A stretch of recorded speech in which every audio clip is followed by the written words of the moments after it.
the participants of today's webinar. On behalf of IPA, myself, Milind Shetye, Chairman, Indian Plumbing Association Nasik Chapter, welcomes you all for this interesting webinar on a very relevant subject, importance of plumbing in urban infrastructure. A warm welcome to our today's eminent panelist, Mr. Sanjay Pant, Engineer Mr. Anup Agrawal, Engineer Mr. Sunil Kansal, Architect Mr. Jeet Kumar Gupta, and Architect Mr. Alok Kathuria. And of course, all my NEC colleagues and moderator of today's webinar, Mr. Sandeep Goyal. I also welcome IPA National President, Mr. Gurmeet Singh Arora, and Honorary General Secretary, Mr. CSG, and all my NEC colleagues. A warm welcome also to our today's sponsors representative, Mr. Vikas Sharma. With this, dear participants, I would like to take you through a small update of IPA.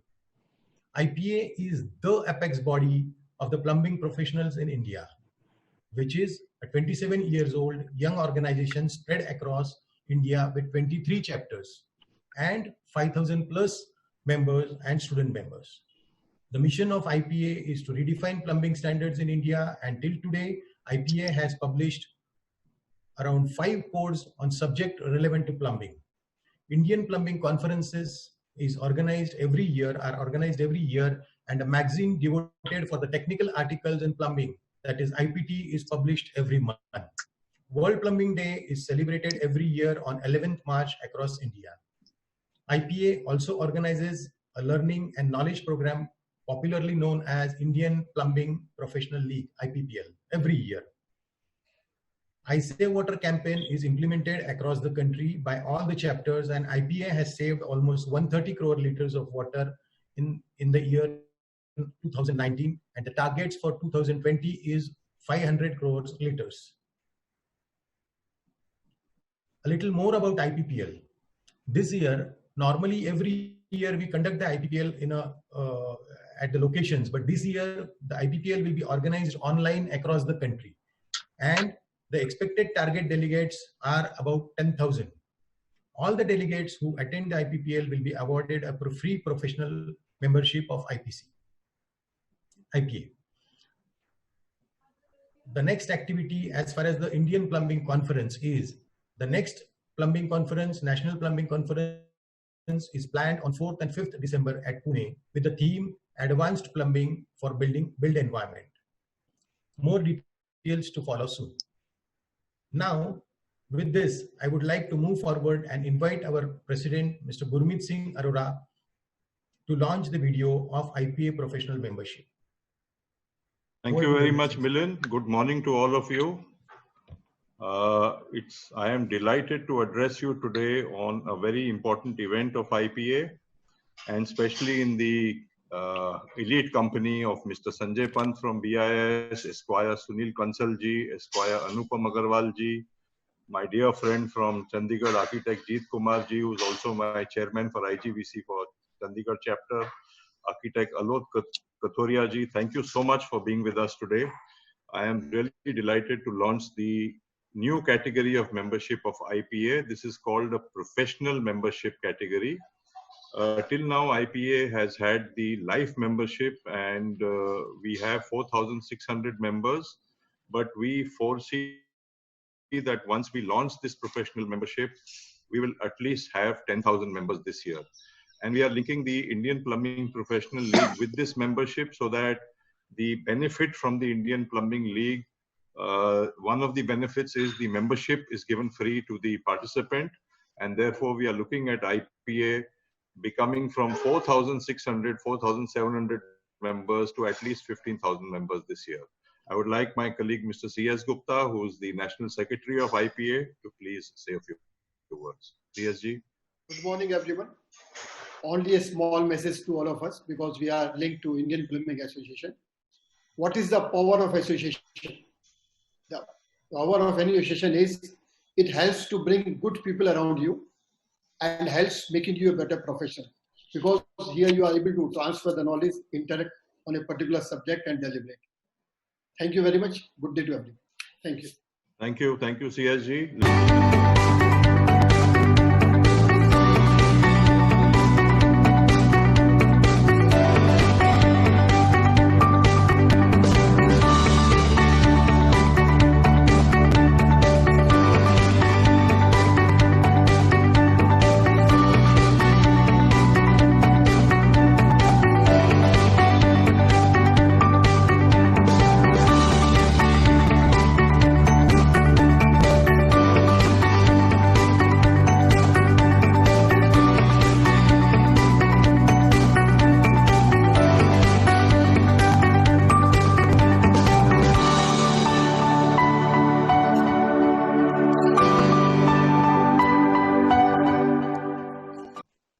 Sandeep, that was music to our ears. Thank you so much. Thank you, sir. And I would like to tell everybody that for professional membership, you just simply log on to www.indianplumbing.org and you can take this membership online. So you don't need to, you can fill the form with your credit card, you can make the payment online and you can get the membership.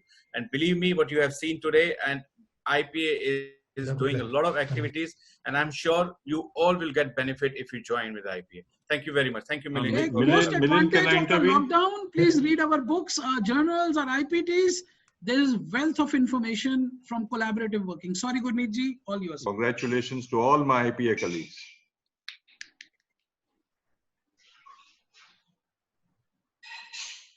No audio. Sushant, there's no audio. Can you run it again?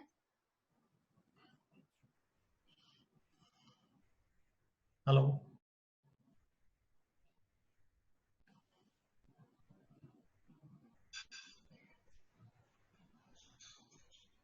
Sushant, there's no audio.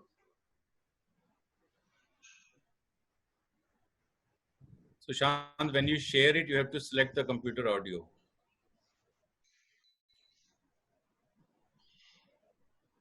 Can you try, Sushant? Can you pause and try again? Sushant, just stop it and stop your sharing and again share it. When you share it, then you have to check the box of the computer audio, which is on the bottom left of the share screen window.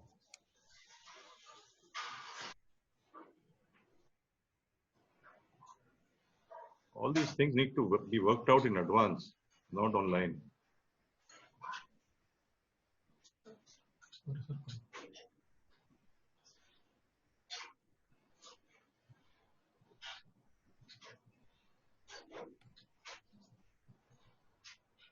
Plumbing should not make noise, Gurmeet ji. That's where we are silent plumbing. Okay, we are silent movies are also good sometimes. We have to make noise on the today's subject. Yes.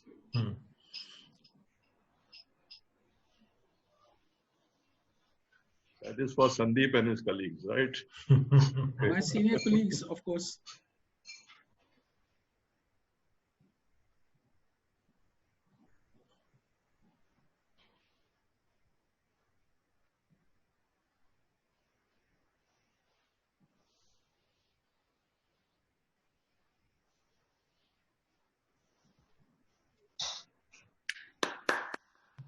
Congratulations to all of you. Thank you. Thank you.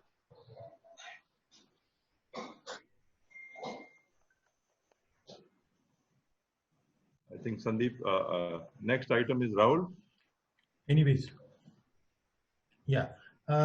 Thank you, GSA and CAG for launching the professional membership, and I think this membership will surely reap benefits for all the new members.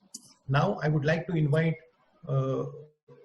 Rahul Dhadfade, the Joint Secretary of Indian Plumbing Association, to show the PPT and honor our winners for WPD 2020 online contest.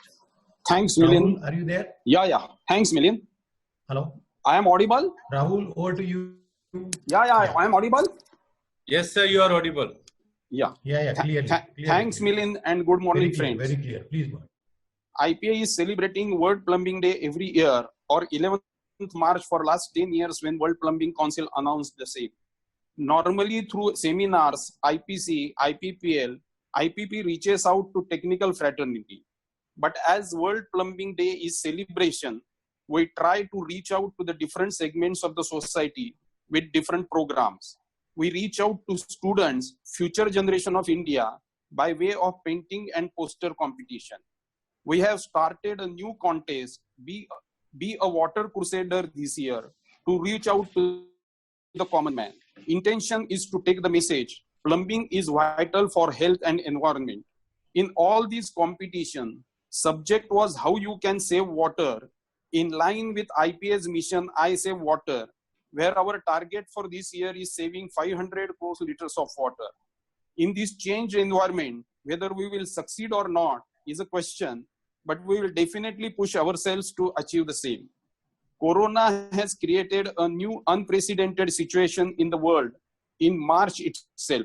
So many chapters have to cancel their celebrations. but still a few chapters managed to conduct the painting and poster competition. And we are here to announce the names of national winners of this competition, including a social media contest. Normally, we felicitate these winners in seminars conducted at chapters. But a new situation created by Corona, we have to shift to a new way, which is digital. So this is a felicitation of all winners on digital format. We are announcing national winners for all these competitions and felicitate them. I will announce names of winners through next slides, and you can feel they are physically collecting their awards and being felicitated, and clap for them. Nivedita? So for a Water Crusader social media contest, the winner is Aishwarya Raman from IPA Nashik chapter.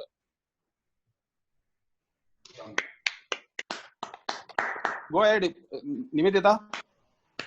The second is Karthik Reddy of IPA Bengaluru chapter. The third is Praveen Kumar from IPA Chennai chapter. So we have two categories in painting competitions. One is 7th standard and below, and one is 8, 9, 10. So in first, Rama Pankaj Shinde from Pune. The second is Harshal Doshi from Ahmedabad, and third is Shweta Jadhav from Mumbai. The second group, Nivedita. The second group is Priyanka Thakkar from Mumbai, Arya Sham from Ahmedabad, and Riddhi Shelar from Nashik. Poster competition. In poster competition, Mr. Dhantra Anna from Kochi, Ankita Kalme from Nashik, and Rushikesh Manvatkar from Pune. So all these winners are present at this webinar, and we will invite them to share their experience at the end of this webinar. Thanks, and back to Milind. Thank you, Rahul. Yeah. Now I would like to invite Mr. Sharma, Vikas Sharma, DGM Business Development, Astral Pipes, for the sponsorial presentation. Mr. Vikas, welcome. You are requested to please present your PPT.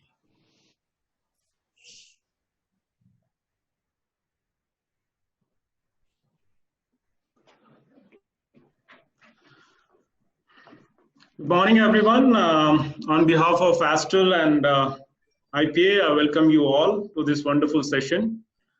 When we hear the name Astral, we always correlate with the quality, with the innovations, and most important is the trust.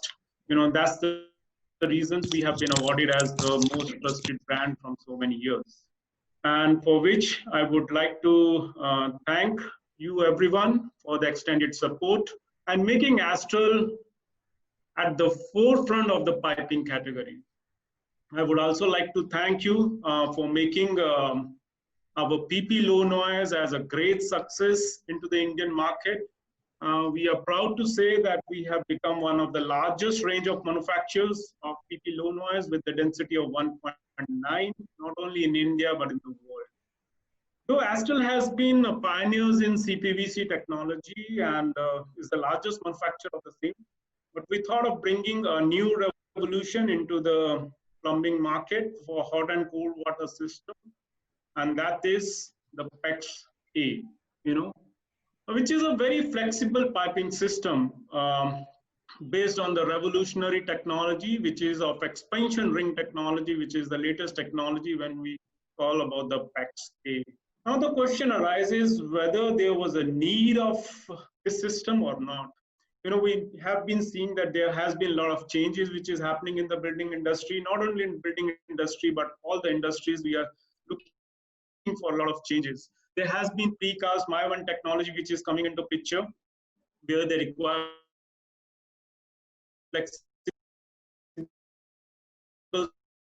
we have been witnessing there has been a drywall concept which is coming up. So they also require something which is ease in installations, which is durable.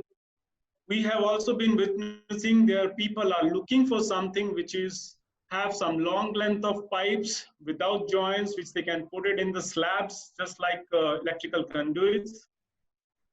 There were people who were looking for something which is suitable for suspended applications that can be used for false ceilings or under the floor. And there was something which people were looking for, we had pipe inside the walls. So looking into all those systems, what people were looking for, Astral has ventured into a product which is called a more flexible piping system, which is PEX-A Pro. Now, it is the most advanced global system when it comes to hot and cold water plumbing system, and it is joined by the brass and PPSU fittings with the help of one of the innovative installation method, which is an expansion ring technology. Now the question again comes, why PEX-A? There has been a lot of systems which is in the market, PEX-B and C. We found that among all PEX technologies, PEX-A piping systems offer the highest performance. It is something which has a higher long-term strength as compared to other PEX.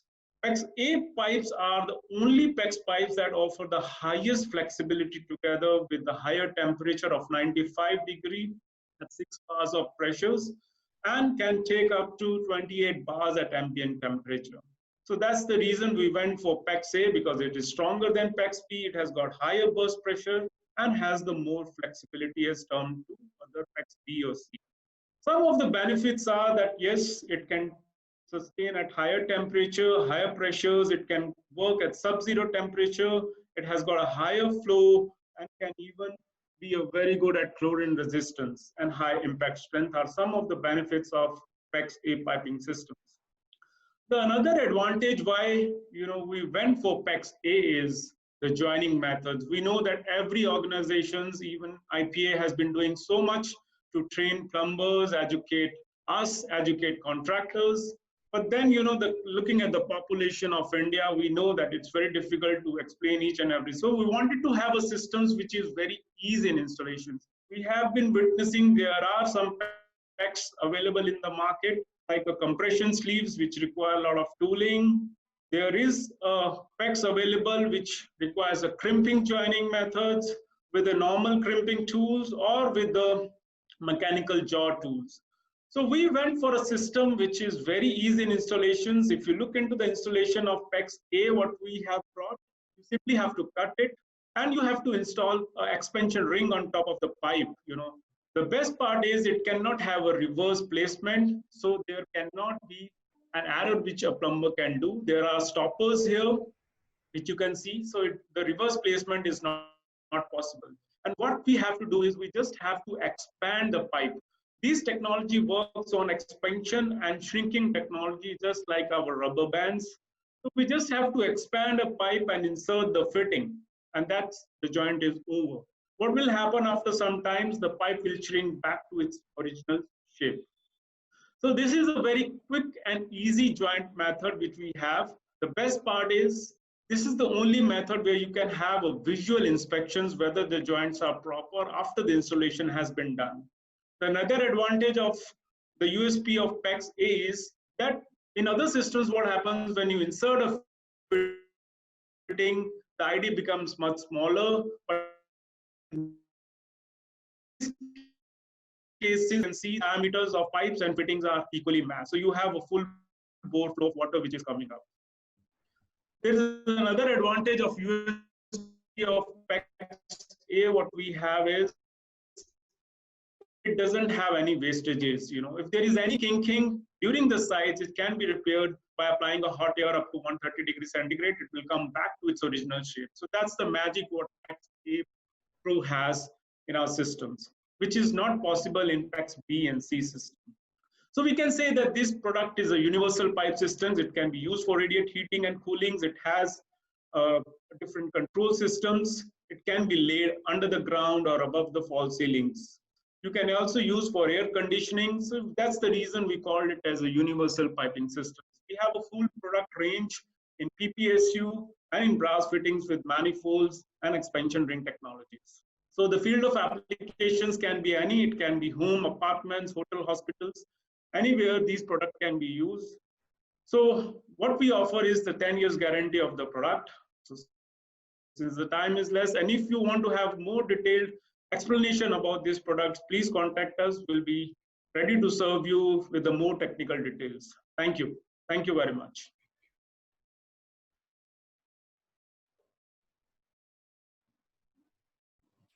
Thank you, Vikas. Thank you for a very nice presentation. Now to start with today's webinar, let me introduce Mr. Sandeep Goyal to you all, who will be the moderator of today's webinar.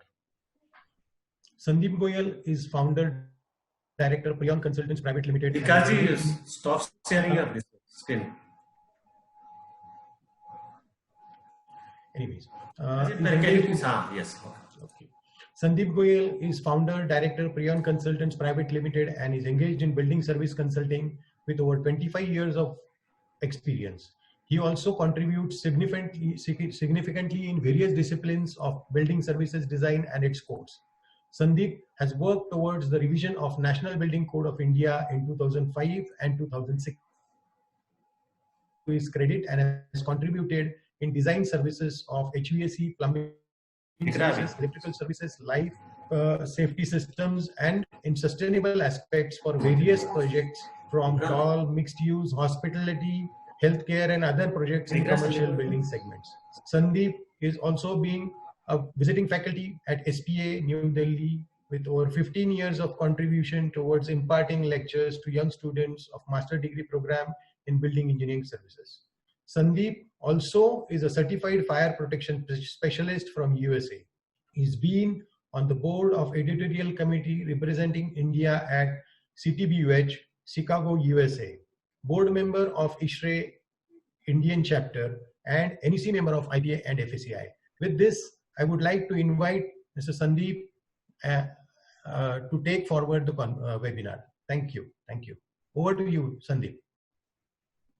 Thank you, Milind. I'm very fortunate that I have this great opportunity of interacting with my senior colleagues. I think it will be very fortunate for me to take majority of the time to talk and interact and seek some great input, guidances, way forward strategies. And you see, the subject is so wide and the spectrum is so large that every time we discover new ways of doing things. And you see, what happens is that plumbing today is not just soil, waste, vent. A lot of us in our engineering, have been studying about plumbing as a subject which comes across as public health engineering. The book was known as Public Health Engineering, and it used to have single stack, two stack system, gully trap, manholes. We learned all of that in our times. But when you really come and practice as a consultant, as a end user, as a planner, the whole gamut is very, very different. Today, most of the engineering colleges would not probably talk about centralized hot water. It talks about heat pumps. It talks about interface of hot water systems with air conditioning systems. HSD, I never read in my engineering. I never read about gas piping. In civil engineering, we don't read anything about steam engineering. Of course, we talk about engines, we talk about internal combustion engines and so many things as a part of our secondary disciplines to read across. But then plumbing is much more than just a subject. I think it is also science, it is also engineering, it is art. So it is many mix of it, and many manufacturers of CP fittings would classify plumbing as art, a beautiful subject where you add art to the life of the people, where you bring beautiful faucets, you do installations of good bathtubs, you do right type of piping installation. So it has to be very, very, very, very planned. Selection of material is very important. You have to use the right material. We were just listening to Vikas. He was talking a lot about PSI pressures. So tall buildings, what kind of materials they will use is very different to a building which will be smaller in height, lesser in height. Water efficiency, we are not talking about water conservation, we are talking about water efficiency, means smart way to manage water. Soil waste is one subject which I feel is important, but more than that, I feel majority of issues happens in our building because of poor venting. If the vent is not poor, it also adds to the danger of methane gas explosions. I've witnessed that in some of the projects, which is significant problems, hot water generation. We take everything very seriously in our working is fire sealing of plumbing penetrations. We take it very lightly that there is a plumbing pipe which is passing. If you do not do the right fire sealing, it creates a problem. Stormwater and flood management, we know what happened in Chennai. In some of the projects where we were involved, we were very happy that Despite the bad situations which occurred, the flood management in Chennai was taken care of with proper planning on the project, stream medical gas, sewage treatment, swimming pools. A lot of consultants, when we work across, they say swimming pool is a specialized subject of the vendor, which I don't tend to agree, because it is it is an engineer's responsibility, a consultant's responsibility to provide swimming pool solutions, testing, handover, commissioning, as-built drawings, and most importantly, the preventive maintenance. Preventive maintenance is very important, like your own health. If you go for a health checkup regularly, you take care of the problems before they surface. Similarly, if you do the right type of preventive maintenance and modern project management tools, you are able to come to a very, very good and effective way of managing the matter. With this basic understanding what we possess today, I have the honor and privilege to introduce some of the senior colleagues in the fraternity who will share their large experiences. And one thing I'd like to acknowledge, that with so many years of experiences, I think we are very fortunate that we are listening to them in a concise way to help us. Now, Pant sir is somebody whom I ideologize. I look at him as a very senior, and more than, I think as an engineer, he's a very good motivator. I look to him with bringing us motivation. Engineers, there are many good engineers. There could be good people around, but I think very few people are able to motivate you at 11 o'clock at night to work for another 3 hours to make sure that what we have promised we are able to compile, provide. He has 31 years of experience. He is head of Civil Engineering Department, Bureau of Indian Standard, 31 years of experience and 27 years in field of standardization. Colleagues are still trying to understand what is the difference between a code and a handbook and practice, good practices. He can speak about it volumes. I've been fortunate to work with him in 2005. Now it is 2016. We have worked on the code. And please believe me, during this lockdown, a lot of time has been spent personally by him to still improve a lot of things way forward on the code. And I'm sure he always is having a pen, a paper near his bedside to make sure that he takes the notes from every meeting, every webinar where he attends, in the interest of improving the code. Thank you, sir. And we are very deeply honored and to be part of our fraternity, to receive as an honor of IPA fellow member. We are fortunate that you found it yourself to receive this honor. We are very fortunate that we had the honor to welcome you on our board. And with that, we start with our Q&A with Pant sir, and then of course we have other colleagues to whom I will also give a brief introduction about their credentials, about their capabilities, about their commitments, and their set of questions. But as I have the opportunity to talk to Pant sir, everybody knows his contribution. Although he sits in his office a lot of times, but his reach is very, very transparent. The phone never goes unanswered. No email goes unanswered. And from that, sir, you're a code expert. We need to know the aspects of the BIS, who's not only improving the code on the paper, but is also going to forums, podiums, giving lectures to people in the interest of the architects, engineers, contractors, project managers, hand-holding them with a smile to educate them about this trivial topic, about the important topic, the prudent topic of building services, which is our part of our forte, and plumbing services, which is IPA's mission to bring good quality plumbing to the people, to the society. Please educate us, sir, how you have been contributing and what is it that we should feel safer, happier as we are part of your team as well. Sir, your views, please. Thank you, Sandeep. Mr. Gurmeet Singh Arora ji, National President IPA, Mr. Sandeep Goyal, member IPA, NEC and TC, as well as member of number of BIS technical committees and panels, including the panels on plumbing services of National Building Code, in its both versions, NBC 2005 and 2016, and of panel for fire services as well. The Mr. C.S. Gupta, Mr. Milind Shetty, and other team members of IPA who are spearheading this campaign to highlight the importance of plumbing in urban infrastructure. My fellow panelists who are stalwarts in their own areas, I thank IPA for this opportunity to enable me to be a part of this important event. And it's be quite relevant in today's context. My compliments to IPA and its associates IGBC, ISHRE, together with the Indian Plumbing Professionals League 2020 and I Save Water campaign of IPA.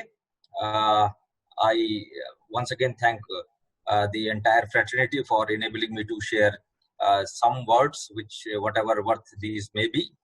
Today's topic is of plumbing and sanitation system and its ability to deliver clean water, remove waste, prevent communicable diseases, and the urban planning of large cities with challenges of varying occupancies, the specialized nature of buildings and service today that we encounter, the tall buildings, the challenges associated with the tall buildings, and all these requiring plumbing systems to match the challenges of specific to residential apartments, to educational buildings where there are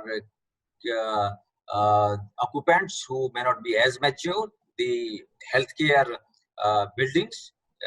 So these need to be well planned, executed and maintained. So we have to adopt certain modern standards and codes, the materials, the design, the execution practices, which may be different than the usual ones because the challenges are unusual. The response has to also be unusual. We have to at the same time be concerned with the meeting the sustainable practices. You cannot have completely unsustainable solutions while resolving the functionality, but the long-term sustainability gets hampered. And then we have the existing stock of built environment which may need to be retrofitted. I think the topics have been very well ingrained in the flyer of IPA, which I try to say in my own words. Today, what is the real scenario? If we recall our childhood days, those people who may be contemporary to me, you would find that what we used to do to fetch a glass of potable water for drinking, we'll run to the tap, just hold a glass of water and open it and drink it. We used to go to hand pumps just to get a glass of water and we used to drink. Even without a glass, we used to drink. And so that was the kind of scenario. Can we think today? Today's generation of children, can they imagine that water can be taken directly from the tap or hand pump and can be taken or ingested? It's beyond. They don't believe if you tell them this is possible. The tap water is not supposed to be potable today, though it is claimed to be potable. But can you make anybody drink that water? So what we really did, I remember our mothers used a small piece of cloth around the tap and to filter the kind of sediments to start with, and the mouth of the tap. Then we used a filter candle. Then it further deteriorated. We had carbon filters. Then we went to RO process. Then we said UV, then magnet. Then what we end up in a water which is completely unhealthy, which is demineralized, which may not suit to our health requirements. So what we have done is, if we try to see how we could have done otherwise with the capability that we had. One example is this pandemic. All those efforts we have been making in one direction, and when we stopped every effort, all industries, all polluting sources, what ultimately resulted? It resulted in a rivers or ponds or spring water or wells all getting cleaned automatically because they have the self-regeneration capacity. So our activity is creating a negative impact on the regeneration capacity of the entire ecosystem. So let us try to understand. We had the rivers, source of water used to be rivers, ponds, spring water, wells, bodies, and these have been largely poisoned or not rendered fit for potability or direct consumption. Now, the situation is what we have headed towards what is called water stress. Today, we are entering into an arena of water stress. So, progressively, it will continue to happen. But there is solution, and I am very happy that the professionals, the organizations like IPA and their members are working towards solution to this problem of water stress, and the mantra is sustainability. Now, the benchmark for sustainability is that what we leave to our next generation, the ecosystem, the nature, is it better than what has been left to us by our predecessors? So if we can resolve that issue, that we would provide an ecosystem better than what our predecessors had provided us. I'm talking about those days which I had enumerated just now. So what the definition of sustainability, we have to understand that it also undergoes modification with the passage of time. For example, in the ancient times, the felling of trees and clearing of jungles to bring safety from animals and making way for agriculture was needed for human sustainability. Today, felling of trees is unsustainable proposition. So the entire definition of sustainability has changed. Similarly, the word plumbing itself has come from the Latin word plumbum, that is lead. And today, because at those times the Roman Empire used to have roofs where lead is used in conduits and drains and in the pipes, and somewhere also covered with lead. Lead was used for piping and making baths on those days. So the word plumbing was coined. Today, the lead plumbing would also mean the discarding of use of lead. The origination from where the plumbing word itself had come. So objective is to ensure the quality of life, health, safety, and hygiene in a sustainable manner with particular challenges associated in modern urban infrastructure. That is the topic that we have today. The challenges can be traced. We can have this challenge met through the path of development without destroying our air, water, soil, retaining all existing flora and fauna and lakes and ponds and trees, and still develop. That is the challenge. So when we create an urban infrastructure, we should not think about minimizing the adverse impact to the environment, but we should talk about having improved the environment after development. There were 1,000 trees in the town, in a particular parcel of land being developed. Now, after development, we have 10,000 trees. There are 4 lakes. Now, after development, we preserved those lakes. We created 4 more lakes.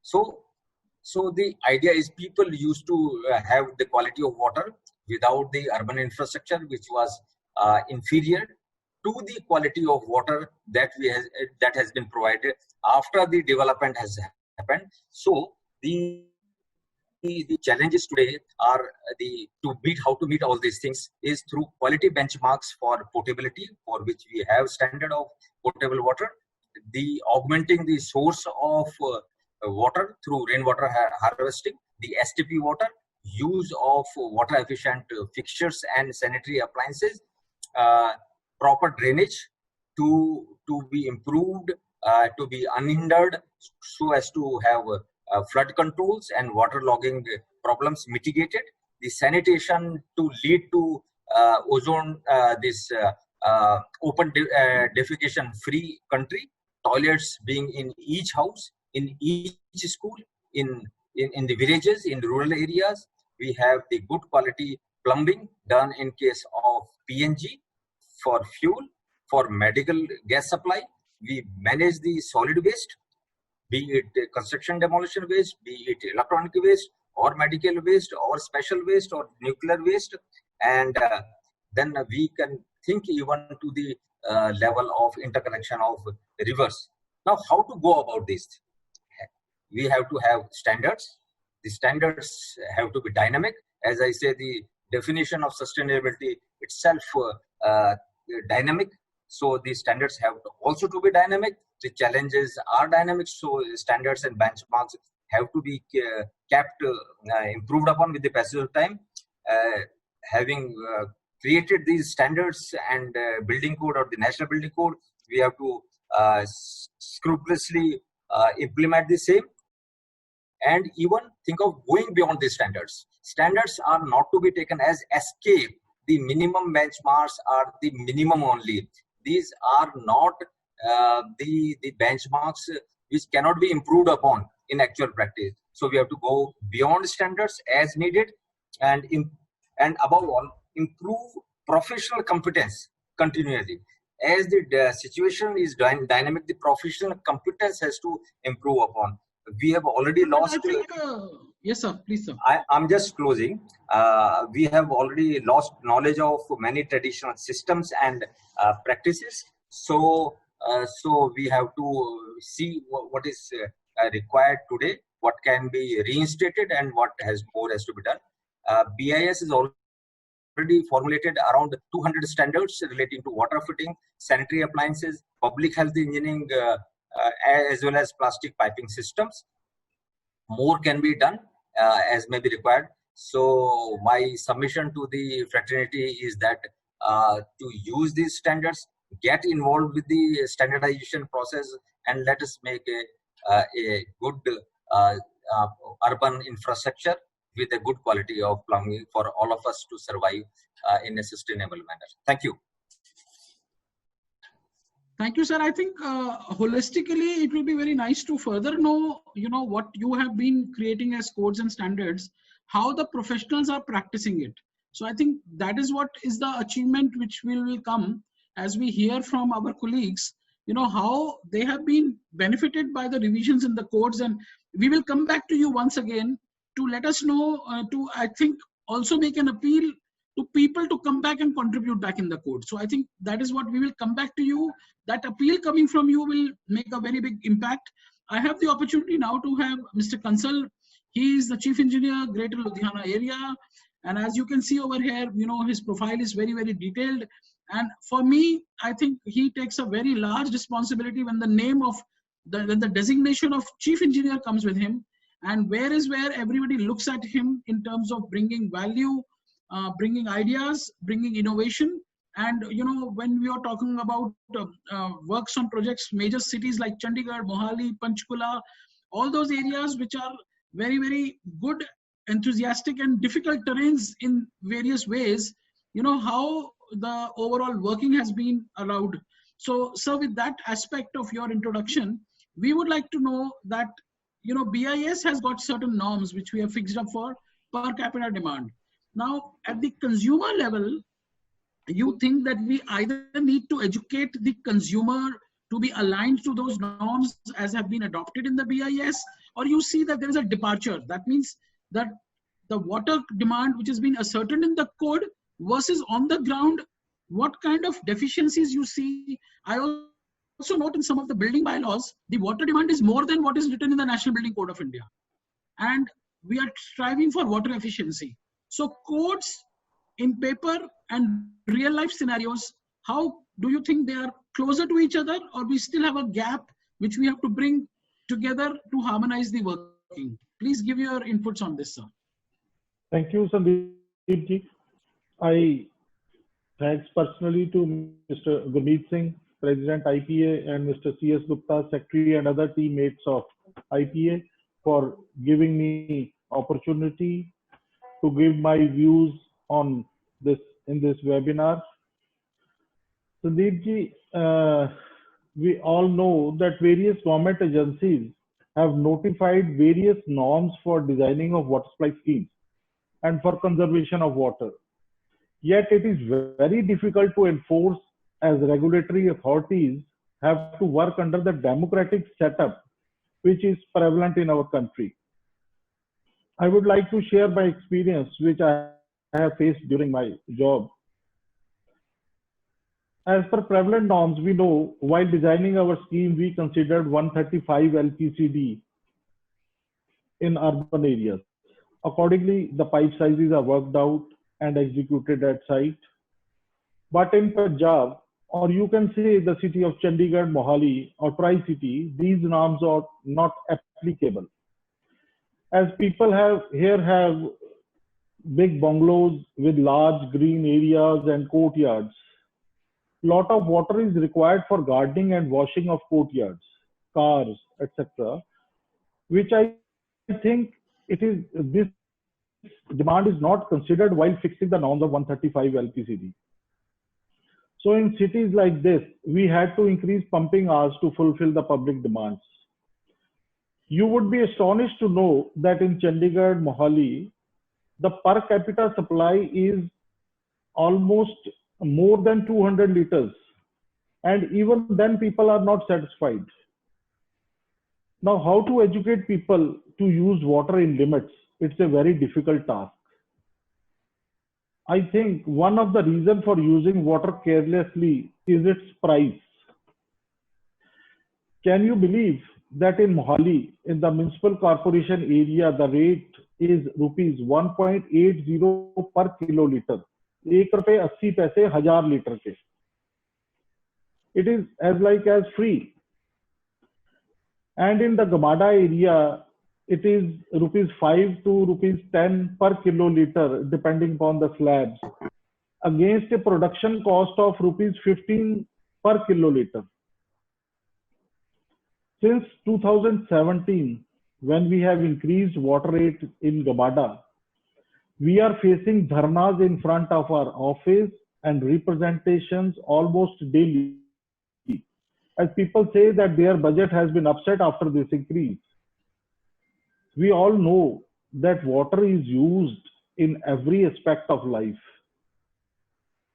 With this being said, water is almost the most thoughtlessly used natural resource in the world, especially in India.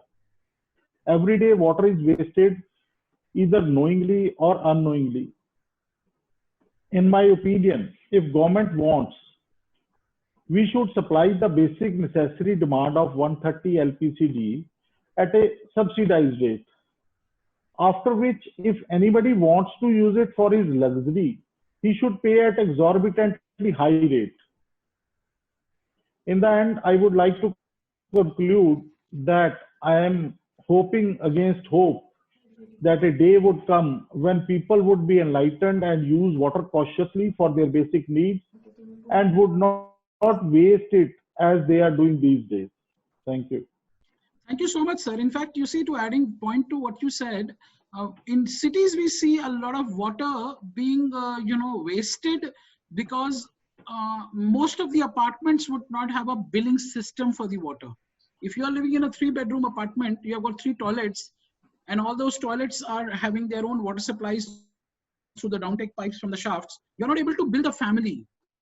I believe personally we should have a gas meter, electric meter, and a water meter, and an isolation for all of these 3 things outside my home, so that I can switch off the water, switch off the electricity, switch off the gas when I'm going out of my home, so that even though if my flat is not occupied, I don't have leaking water or unopened water in my bathroom, which might lead to so much of water leakage when I come back after 10 days from my vacation. So I think we have to, as engineers, come up with innovative ideas. We have got Wi-Fi meters today on water, which can be provided in the interest of saving the water. And I'm very surprised to know 1 rupee 80 paisa for 1,000 liters is very, very concerning. But thank you, sir, for this insight. One more thing, Sandeep ji, I would like to add that in Punjab, government has is not charging anything on water for the plot sizes less than 5 marla.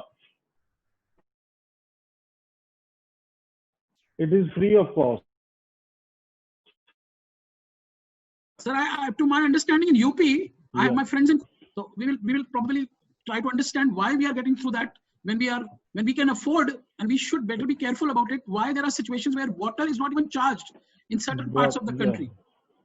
So I come now to Agarwal Saab. Agarwal Saab comes from the CPWD New Delhi. He is a person with eminence, academia background.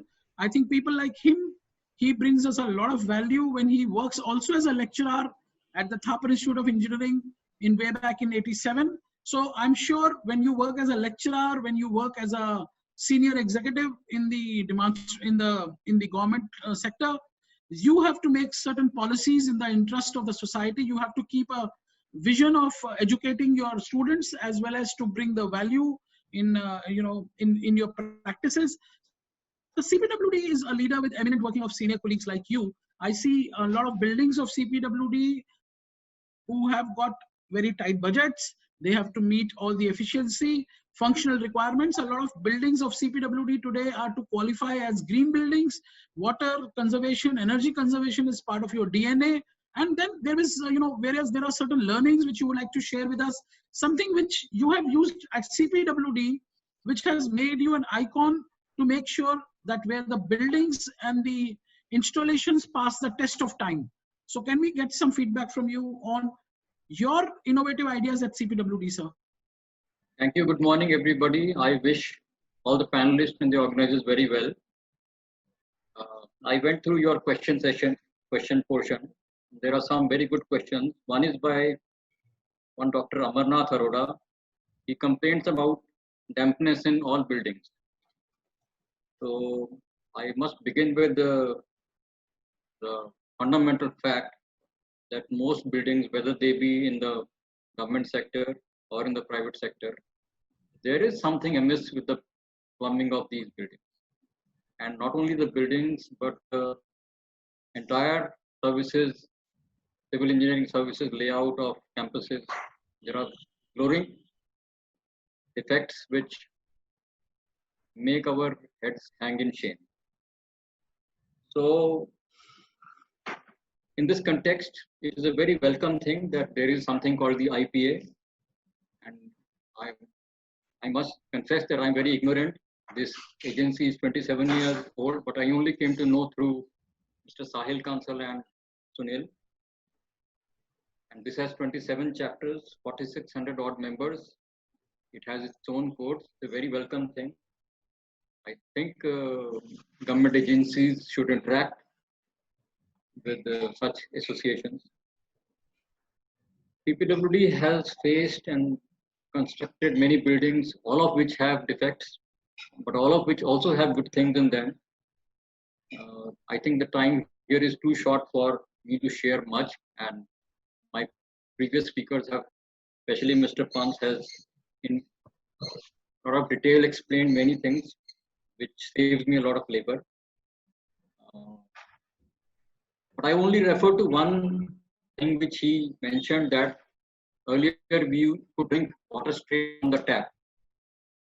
So, well, in that direction, we are trying to go back to that situation, but in a different way. Last year, I was posted in Parliament of India, where there was a demand that water should be supplied straight from the tap for drinking. So, but the solution was found in a very different way. A big RO plant was installed on the roof of the old Parliament building against structural advice, and the new plumbing was laid, providing drinking water outlets at the designated points. So, sir, we are trying to restore old glory. But jokes apart, I have to end only one suggestion to make, and this suggestion comes also from your question session by Dr. Amarnath Arora as well as one Mr. Mazid Basha. I will request IPA and also suggest to co-panelists that we must set up a panel of plumbing auditors. This panel should be put in place by very rigorous testing of both theoretical and practical aspects. And the people who do this testing should be from the academia, from the industry, including government, and also from designers and consultants. The job of these auditors would be to evaluate designs in the first place. Because if you do not have designs which meet the codes and which meet the requirements, you are not going to have a good solution. And then they should also evaluate the execution of these designs. By the way, the question in my panel note refers to design and execution. That's good. Correction has been made. So this panel should later on also certify whether the maintenance practices are in place. I'm sure if IPA interacts with CPWD headquarters, a way could be found where we could come together to set up such a panel. I would like to end with that. Thank you so much. Thank you, sir. I think your point of auditor is a point which I have noted in my notepad as well. But to be very honest with you, before we really look at auditors, we want to create good design engineers who can understand design. So IPA has been working on IPPL activities. We have got other partners who work also in plumbing training activities, by the government. And with that aspects, we have got other partners, IPSC, we have got IPA who will conduct IPPL. We are doing a lot of efforts in training and education, both on the codes, standards, on the book, on the drawing board, as well as on the site. So before we really go ahead and make a team of auditors, we should create a very large pool of good engineers who are good on paper as well as on site, and then possibly move further in creating those auditors who can then look at the works which are being done by these trained engineers and executing agencies. So we assure you, we are working towards that direction very efficiently. And with that background, my next question comes to our colleague, Sir, Mr. Architect, Mr. Jeet Kumar Gupta. Now we know that he is an architect, Mr. Jeet Kumar Gupta. Now that is very, very, I think, eminent position, responsibility, where you are not only an architect by profession, but also by your, your offerings. His profile is very long, but I found him very unique in terms of his architectural college contribution, being part of the Punjab Urban Development Authority, being also in the private sector with Sahara Prime City, and guest lectures at 6 universities in USA, China, Kathmandu, Bhutan. And I think his passion of teaching has continued, by writing 300 technical papers, articles in 8 books. I think it is very, very fortunate that his passion of teaching has continued. And that brings, I think, a lot of value to the young engineers to understand what is on the ground and what is there in the books. So from that background, sir, we are very honored for your gracious presence. You are a teacher. You are also responsible for executions of work at site. We would like to know that as a director of College of Architecture, academia, actual design. Now there is always a diversion. Academia is not possible to do on site, and the site says academia has to still improve in requirements which are practical. And now you have to deal with both of them, gel them together to bring excellence. Please tell us, are there problems in codes? Should we improve the codes? Should we improve the practices on site? What should we do so that we are having a more dependable, execution as well as the outcome of the works which are happening? Thank you, Sandeep ji. Am I audible? Yes, sir, you are, sir. Thank you. Thank you, Gurmeet ji, for giving me this opportunity. I think it's a great forum and it's a great learning for me that I'm for the first time on the Indian Plumbing Association platform, I'll begin, being in education, and I have been also connected with as the chairman of the Board of Studies of the Punjab Technical University in the field of architecture. And I was, responsible and one of the participants in framing the syllabi for the BArch students, which are graduated from the Punjab Technical University. That was framed in the year 2012, applicable to the state of Punjab. But frankly speaking, I did not understood the context of plumbing in the building, that what is the role of architect, basically, and how he should be connected with plumbing. I think in the architecture, education and learning, I was looking at yesterday, the total marks allocation was 300 out of 8,950. That means plumbing is only given 3.4% of the total weightage in the architectural education, and that too spread over 3 semesters, starting from 4th, 5th, and 6th, and it includes, in the first semester, 4th semester, water supply, sewerage, and sanitation, and secondly, in 5th, it's electrical equipment, elimination, fire, and mechanical services, that's lifts, and the last 6th is air conditioning, acoustics, and building automation. You can think whole of the spectrum of the services, both public health, electrical, mechanical, they are all taught in 3 semesters. The weightage remains, in terms of marks allocation, it's 3.4%. In terms of, period allocation, 3.1%. And architects are supposed to deal plumbing as an integral part of the building planning, design, construction, and management. I was looking at, no building can be healthy, no building can be sustainable, no building can be cost effective, no building can be livable, it cannot promote the sustainability unless it has a well-designed, well-operational, and well-thought-of plumbing system put in place. My previous speaker, and you have clearly mentioned the role and importance of water, which remains the basic ingredient of, our plumbing system. And we find, the water consumption is cost. They are not being rationally valued. In fact, what is the genesis of the entire problem is water has never been valued as a resource and as something very, very crucial, Mr. Kansal was referring, he's been very closely connected with the Tri-City.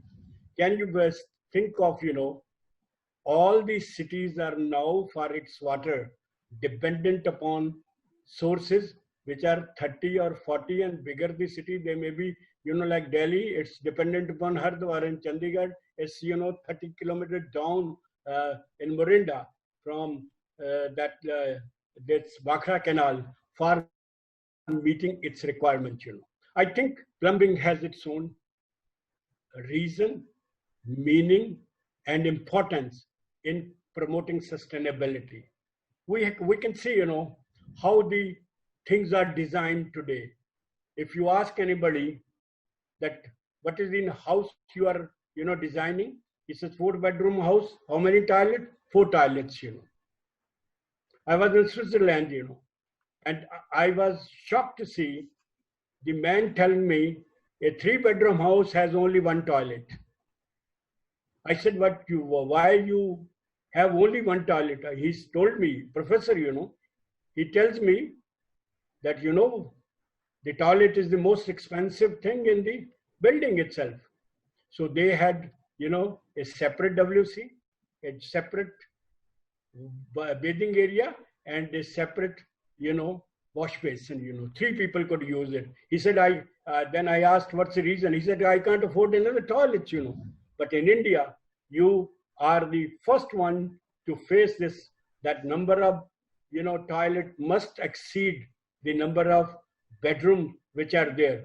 And that's not being understood, Secondly, I found, the problem arises that our entire sanitation system is water-based, I think we have to look for another option where you can find other kind of systems where water is not used as one of the only system, for taking care of the muck, Secondly, when we're looking at the plumbing, I think architect must be made aware about how to plan and design these services which are going to have the plumbing implication, If your, services of water supply, sewerage are running in the front in your house, you should not provide your kitchen and your toilets at the back, That has its own implication, That's what's being done. I think that part is never taken into account while doing this, No architect thinks of recycling, Otherwise, if recycling is made integral part of the house planning and design, you'll find the water consumption will immediately go down, water supply requirement will immediately go down, and the sewerage requirement will be another area. I have been dealing with city planning itself. I have done with a lot of master plans, but water, plumbing is never a part of the planning, the city planning education itself. They are only told, you have, water supply system at the highest level, and then you have the sewerage system, put down, but there is no, accountability or understanding that how cities can be made more water efficient, etc. I think we have been looking at that. We have been also talking, each city has large number of institutions. Rather than centralized system, I think if we do have a decentralized system, city divided into zones, and then you have all those sewerage and plumbing system which are decentralized, and then you have, you are in a better place that those water can be, recycled and put back. But I would like to say that education does not give architectural education, neither planning education, give importance to plumbing as a subject, I think plumbing. Sir, I think you are very right. This is very evident, in our witnessing what happens. In fact, plumbing is the soul of a building. If the building is the body, plumbing is a soul. And no building can be occupied, unless you have a plumbing system. You cannot be given a completion and occupation unless you have a plumbing system in position, I think the education needs to, plumbing related education needs to be strengthened. And unfortunately, the books prescribed are old and they're related outdated, and the new innovation which was being talked about in the morning by Astral, they are never included as a part of the curricula. Even the teachers who are teaching the subjects, they have no exposure to their field, and that's what, this remains a merely a theoretical subject and a subject where you have just to pass and score. I think it needs to be relooked. It needs to be, more focused, and I think the designing needs to integrate, like you have a structure system integrated as a part of the planning process. The green building is a part of the planning and designing of building. I think plumbing should also be integrated as a part of sustainability of building. That's what I would like to say. The architectural education needs to be strengthened, more focused to include and give priority to the plumbing as a subject.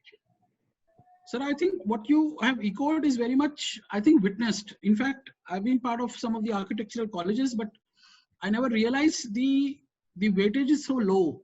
And as you are very rightly mentioning, there's a love-hate relationship with plumbing. You love to have a good toilet, but you hate to provide it at a location which is very conducive. And that's what is very much evident. And you see, I'll give you just another 15 seconds on it. We have got, and most of us have got, these air conditioning systems today at home. We tend to store the water of our air conditioner into one of the buckets and do a small little pipe into my plants. Even if I do that, I'm able to, and I will share my slides maybe next time in some of the webinars.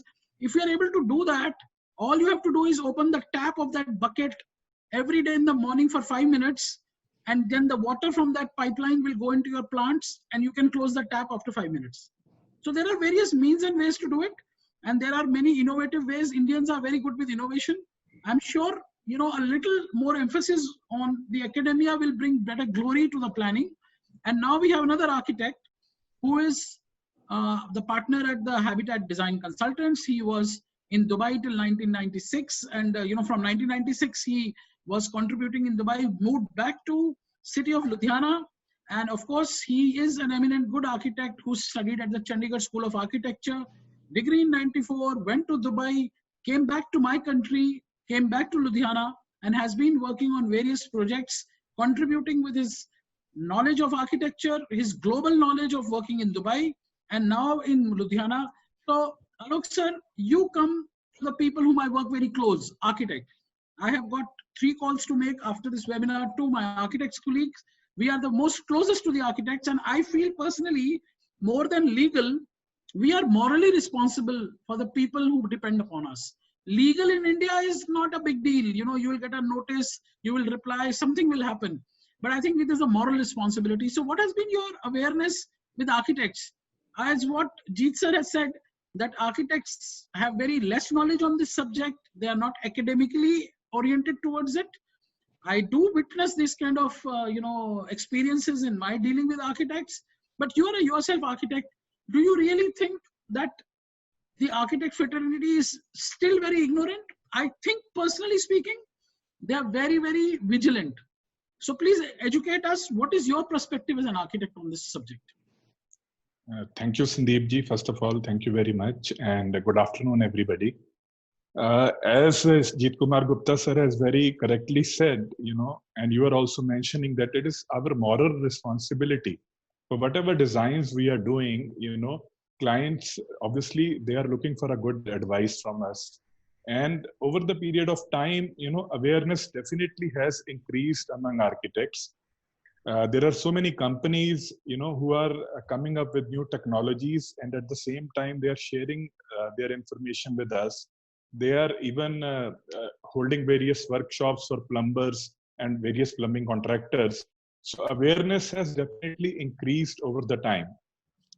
The services, particularly the plumbing, these are the lifelines of our design.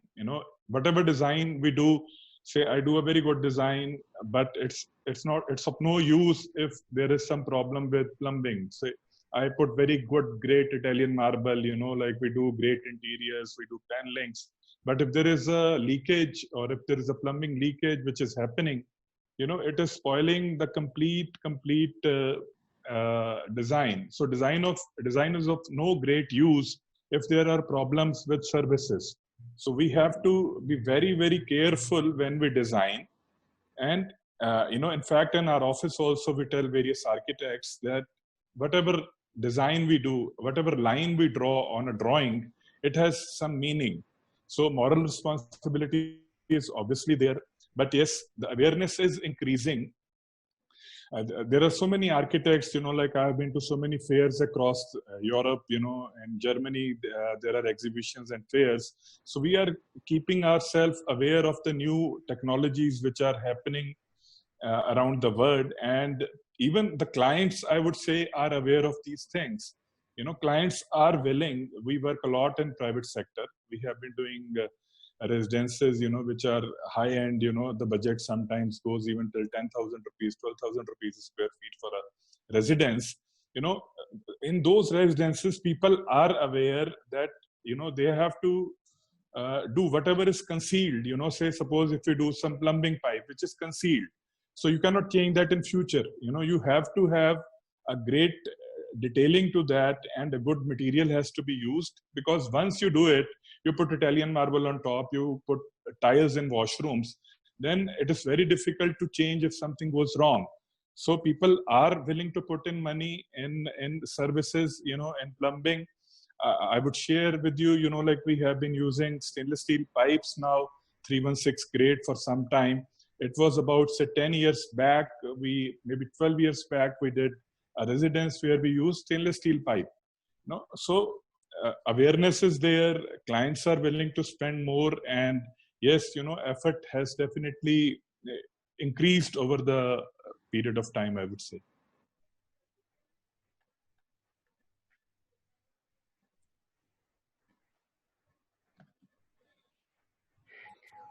I think Sandeep ji, your volume, please. Yeah.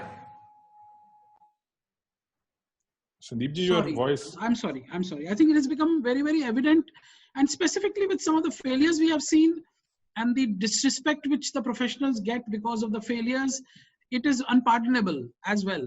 So I think while we will definitely like to hear Mr. Pant, from whom we really started ahead, but as the senior most contributor within the fraternity and with large responsibilities, I will have him to speak as a summary to us to help us to understand how we can work together. I, for a while, go back to Mr. Kansal, and this is the final round of the questions, after which we will plan to take up the Q&A from the people who are there. We are already witnessing some Q&A coming up, and I think then we will throw the panels, the questions open up. So you've been involved in the planning for new urban estates in different parts of Punjab. Various projects in the light of available plumbing codes. Do you feel you do not have the codes? I've been a reader of SP 35 1987 version, special publication by Bureau of Indian Standard. It's been one of my favorite books. It finds a place in my home as well as in my office. It is handy in the arm's reach. Why do we have to feel that the plumbing codes are not available in this country? I think a lot of information, in fact, on plumbing is significantly available. So please tell us, what are the kind of challenges or the problems you have been facing with codes and actual installations? Non-availability is a code, is a problem. We have Pansa to rescue us, guide us. Please tell us how we can take his input and his confidence in erasing these problems of the challenges. Thank you, Sandeep ji. No, there is no problem of availability of different codes or manuals. These are readily available. Even in today's time, internet is there and we can find any code, any manual on internet. Like all other government departments, we also follow the various codes and manuals which are published by BIS and Central Public Health and Environmental Engineering Organization for designing of plumbing schemes of new urban states to be developed by our department. But while designing, we feel that our hands are tied up, as it is very difficult to adopt innovation in government setup, and we are not given the liberty to adopt innovations which the private developers can easily adopt. I personally feel that an engineer should be given free hand to design a scheme with best available material, having easier installation, readily available, long lasting, with minimum or equivalent cost. For example, as a conventional material, we are bound to use RCC Hume pipes for large size sewerage and storm drainage networks. And easy laying material, that is double wall corrugated pipes, are available up to a size of about 3 meter dia. Although I think up to size 1000 mm or maybe 1200 mm is BIS specified. Thus, being at my job, I cannot use sizes beyond the BIS code, as I, being in a government department, cannot use any non-ISI marked material. For bigger size RCC pipes, say beyond 1200 mm, we find that jointing is very difficult, and at many locations we found that the roads along which these pipes were laid caved in, as water, while flowing at a very great velocity through these pipes, sucks earth through the leaking joints, resulting into caving in of roads. Due to these problems, in one of our recent projects, I had to adopt cast in situ drains for large size storm drainage system instead of RCC pipes, which I know is very time consuming, but I had no other option, as I cannot import large size DWC pipes which are non-ISI marked. Second example is of HDP tanks. Everybody knows that presently multi-layer water tanks up to I think 5 layers are available. Even insulated HDP tanks are being manufactured by reputed companies, but only 2-layer tanks are BIS specified. In our recent multi-story group housing project, we had to install 2-layer tanks only, even though insulated tanks were available with minimal cost difference. Hence, to conclude, I would like to use this platform to request Sanjay ji, who is amongst us, and he is representing BIS to make it a regular practice to update the various BIS codes depending upon the availability of user-friendly and cost-effective material in the market. Sir, I think we will, as we go to Pansar, I think I have seen him in various forums to requesting, such kind of inputs, informations. BIS, in my working of 16 years, has been very, very proactive. We are open with all ears and eyes to get these kind of, what you have just said.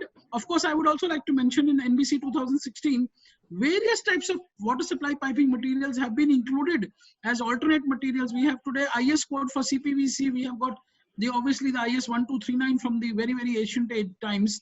But I think BIS would also, Pansar will speak about, but I think we would also need some very, very, timely inputs so that we can work as one team and not have these, concerns, any further.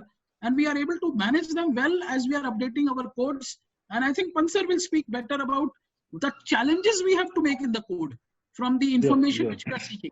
A lot of, architects whom we work with, we see they express a lot of discomfort as far as plumbing or fire is concerned. But when it comes to writing back, they take a little backseat. I will be very candid. And here is where we have to take out time from our professional engagements to give to the BIS with respect to this information. Now with that, Ajit sir, what is it that you would like to tell the architects, town planners, do's and don'ts? It is very easy, that we have great expectations from everyone, but I can see you are being in the front running of academia. Do we have certain means and ways which you can help us to give to IPA? And IPA will take up the ability to, publish these kind of do's and don'ts. We have done a lot of work, but if it comes from somebody like you on the ground, it becomes more transparent, more visual, more clear. So what are the do's and don'ts you want to tell our young architects, town planners, engineers as a part of your contribution to our society? Sandeep ji, I would like to say that, IPA should go further. It should connect with the educational institution. Like you have chapter, I think these chapter must connected with the technical institution which are locally placed so that they have they can be connected, the education academy and the profession could be connected so that people understand what is happening, latest on the ground and what are the options they can exercise in order to make their building or cities sustainable, Secondly, I would like to say that when when we take up planning, master plans like, city master plans are prepared. In city master plan, there is no connectivity between infrastructure and the city planning. They remain disconnected, So even we would like, a master plan of infrastructure needs to be made integral part of the master plan, which is otherwise prepared by the town planning department. There remains a total disconnect, Master plan prepared by the public health institution. They are not referring to what are the densities, what are the kind of land uses, what are the implications, And further, the problem has been complicated because now there is an abrupt change. FAR is being increased, height is being increased. There is no check, or can you believe it, FAR remains unlimited. If FAR remains unlimited, can you think of how many people are going to be there? What is the water consumption and what is the level of system which needs to be laid in so that city remains fed with it? I think there is the need for, collaboration, cooperation, that if the cities or any area is planned, let's understand what is the density, what is the kind of, the water requirement they have, how much water we can recycle, how much water, we require to have the fresh water provided therein. These kind of entire planning and designing would have to be built in. Number one, the IPA, Indian Plumbing Association, must get connected with Indian Institute of Architects or Council of Architecture, which are basically guiding and connecting with the architectural education so that the message is conveyed that what are the, do's and don'ts they have to exercise. But I would say on the part of IPA, referring a code remains very, very difficult. Reading a code becomes very, very difficult. I go into the nitty-gritty, nobody has the time to go for the, reading the code. And no architect is supposed to know the code, but the code must clearly lay down, that what it specifies, what are the do's and don'ts while, while planning your public health services. Those principles, those do's and don'ts must be provided by IPA, must be made available to the, architectural students, so that they understand the genesis, those principles when they are planning those kind of services. I would say, that there is a lot of scope, there is a lot of need, and there is a lot of importance that your IPA can do in terms of saving those precious services, saying, the problems which are there in the building maintenance, you find it, and, I can assure you that there is need of trained manpower in the IPA sector, so that, whatever installation are done, they are done more professionally rather than anything. Sir, I would say IPA fulfills both the things, in a very, very systematic way. We have got UPCI, which is very detailed. I think NDC is a very, very national important document. UPCI is a document which has emerged after a lot of hardship of the IPA professionals. We associate with IPSC, which tries to do training under the NSDC Government of India programs. I think there is a lot of selfless working which is going on by all the professionals, including senior colleagues like you, Mr. Pant, who's been a selfless, worker in enriching the code. He doesn't take the back seat in his organization and enjoy the privileges of being in government, but he also takes a lot of hardship, personal request and interest he takes. And I think we find him as a great leader, and somebody like you who is pushing, who is making a voice. And I think Meter the Water should be our logo, and that's the way we can perform better. Meter the Water, I will put to my, IPA management. We should come up with these kind of, aspects. And with this, I go to my colleague Alokji, and then we go to Pant sir before we really take up the Q&A. And we will try to take another 10 to 12 minutes to overall conclude this webinar. We have gone a little beyond, but I think the deliberations have been interesting. And Alokji, I come to you, and then I go to Pant sir. Then the Q&A is the final, take forward on the webinar right now. So my small request to you, everybody talks about success. What has been a bad experience, which has given you a nightmare, which has really told you, I will be very careful next time. So please tell us something about your failures, something which has bothered you. And then we go to Pant sir to take his final guidance, inputs, advices. So Alok sir, please tell us something about your failures, not just the successes.